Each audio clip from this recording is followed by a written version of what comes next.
రాజకీయపరమైనటువంటి నిరాశ నిస్పృహలు ఈ ముఖ్యమంత్రిలో ఏర్పడుతున్నాయి. ఆయన మాటలు కొండలు దాటుతా ఉన్నాయి, కోటలు దాటుతా ఉన్నాయి. పనులు మాత్రము సెక్రటరీ దాటడం లేదు. ఇచ్చినటువంటి గ్యారెంటీలు అమలు చేసేటువంటి పరిస్థితి లేదు. రైతులకు ఏదైతే 10 పంటలకు 500 రూపాయల బోనస్ ఇస్తానని ప్రకటించినటువంటి మహానుభావుడు ఈరోజు చివరకు వడ్లకు ఇస్తా అన్నాడు. ఈరోజు వడ్లకు కూడా ఈ సీజన్లో అందులో సన్న వడ్లకు కూడా ఇస్తానని చెప్పాడు. ఈరోజు సన్న వడ్లకు లేదు, దొడ్డు వడ్లకు లేదు, ఎక్కడ కూడా 500 బోనస్ ఇవ్వలేదు. రైతు కూలీలకు 12,000 రూపాయలు ఇస్తా అన్నాడు. కౌలు రైతులకు 15,000 రూపాయలు ఇస్తా అన్నాడు. మరి రైతుల రుణమాఫీ అరాకొర చేసి వదిలిపెట్టాడు.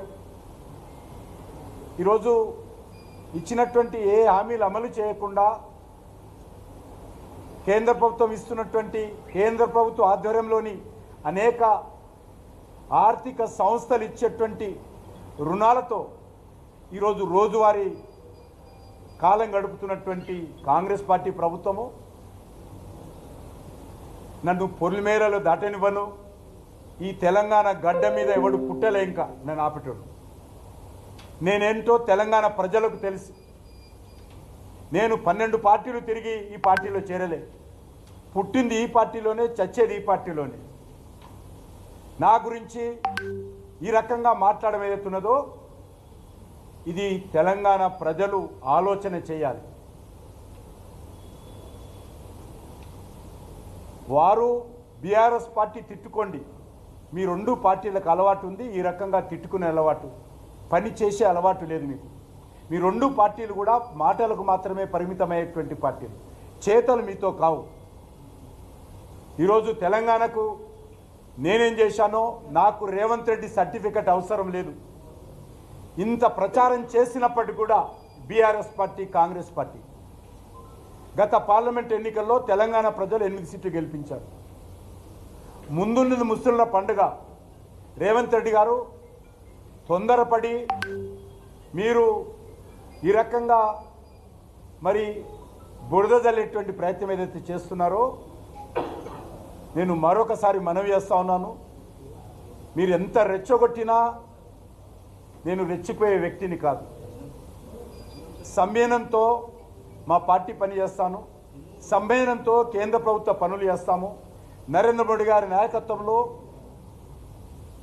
వికసిత్ భారత్ కావాలని కోరుకుంటున్నాము. అన్ని రాష్ట్రాలు అభివృద్ధి జరగాలని కోరుకుంటున్నాము. ఈ ఒక్క నెలలోనే 28,000 కోట్ల రూపాయలు కేంద్ర ప్రభుత్వం తెలంగాణ కోసం ఇచ్చింది. ఈయన ఈరోజు నా గురించి మాట్లాడుతూ ఉన్నారు. కాబట్టి మీ తాటాకు చప్పుళ్లకు భయపడేటువంటి కేసీఆర్ అనుకుంటున్నారేమో. మేము భారతీయ జనతా పార్టీ కార్యకర్తలం. భారతీయ జనతా పార్టీ కార్యకర్తలు ఎవరికి భయపడరు, ఎవరికి తల ఒగ్గరు, ఎవరికి వెనకడుగు వేయం. మేము ఆయన అర్థం చేసుకోవాలి. ఈయన రాహుల్ గాంధీని ప్రధానమంత్రి చేస్తాడట. ఈ జన్మలో రాహుల్ గాంధీ ప్రధానమంత్రి కాడు, అది రాసి పెట్టుకోవాలి. రోజు రోజుకు కాంగ్రెస్ పార్టీ పెద్ద సున్నా, గుండు సున్నాలు వస్తూ ఉన్నాయి అన్ని రాష్ట్రాల్లో. ఈరోజు రాహుల్ గాంధీ వ్యవహరిస్తున్నటువంటి తీరు కారణంగా దేశ ప్రజలు ఏ రకంగా రాహుల్ గాంధీని వ్యతిరేకిస్తున్నారో, కాంగ్రెస్ పార్టీ అడ్రస్ లేకుండా చేస్తున్నారో, రేవంత్ రెడ్డి కూడా తెలంగాణలోనే ఎంతో దూరంలో లేదు. 2.5 సంవత్సరాలైంది మీరు ముఖ్యమంత్రి అయి ఇచ్చినటువంటి హామీలు అమలు చేయలేదు. మహిళలకు ఇచ్చినటువంటి హామీలు ఏమైనాయి? ఉద్యోగ భర్తీ ఏమైంది? నిరుద్యోగ భృతి ఎక్కడ పోయింది? మహిళలకు ఆర్థిక సాయం ఎక్కడ పోయింది? రైతులకు ఆర్థిక సాయం ఎక్కడ పోయింది? దళితుల కుటుంబానికి 12 లక్షలు ఎక్కడ పోయినాయి? బీసీలకు 1,00,000 కోట్లు ఎక్కడ పోయినాయి? లెక్కలు చెప్పాలి ఇవన్నీ. మేమే దళితులు వచ్చి మీ ఇంటి ముందు ధర్నా చేస్తారు, బీసీలు వచ్చి 1,00,000 కోట్లకు మీ ఇంటి ముందు ధర్నా చేస్తారు. అవసరమైతే ఢిల్లీకి వెళ్ళి మీరు రాహుల్ గాంధీ ఇంటి ముందు ధర్నా చేస్తారు. నన్ను పొలిమేరలు దాటనీయను, నా ఇంటి ముందు ధర్నా చేస్తా అంటే మేము ధర్నాలు చేసే పోరాటాలు చేసే ఇక్కడికి వచ్చాము, ఈ జెండా కింద వచ్చాము. మీలాంటి వాళ్ళకు భయపడే ప్రసక్తి లేదు. ఖచ్చితంగా దేనికైనా నేను సవాల్ చేస్తా ఉన్నాను రేవంత్ రెడ్డికి, దేనికైనా నేను సిద్ధంగా ఉన్నాను. चैट जीपीटी सीखना है, आ जाओ, सिखा दूंगा।